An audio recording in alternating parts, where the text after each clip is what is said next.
도요토미 히데요시의 최애 장수, 일본 수군 최고 공훈자, 모든 장군들이 이순신한테 얼굴도 못 드는 상황에서 혼자 전쟁 초 이순신의 생명을 뺏을 뻔했던 장수. 그 이름은 하지메 사토루. 여러분은 그에 대해서 얼마나 알고 계십니까?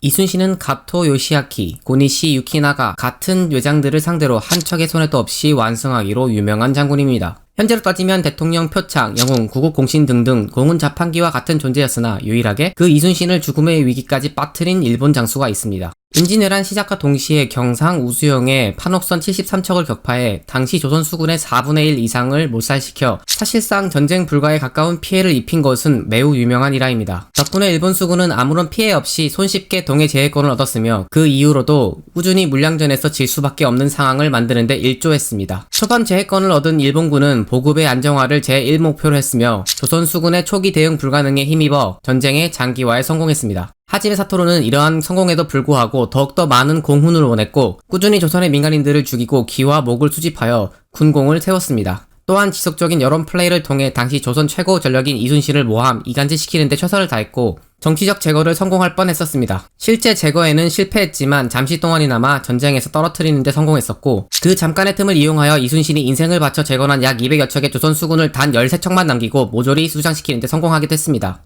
이 13척이 그 유명한 신에게는 아직 13척의 배가 남아있습니다. 의 그 13척입니다. 세계해전 역사에서 단신으로 약 300여 척에 달하는 군선을 혼자 힘으로 수장시킨 사람은 그를 제외하고는 없을 것입니다. 일본 해군 역사에 있어서 추앙받는 인물인 그는 아쉽게도 대부분의 자료가 소실되었고 적국인 조선의 자료를 바탕으로 재구성한 그림으로 밖에 볼 수 없습니다. 하지메 사토루, 그 이름도 유명한 원균입니다. 타노스.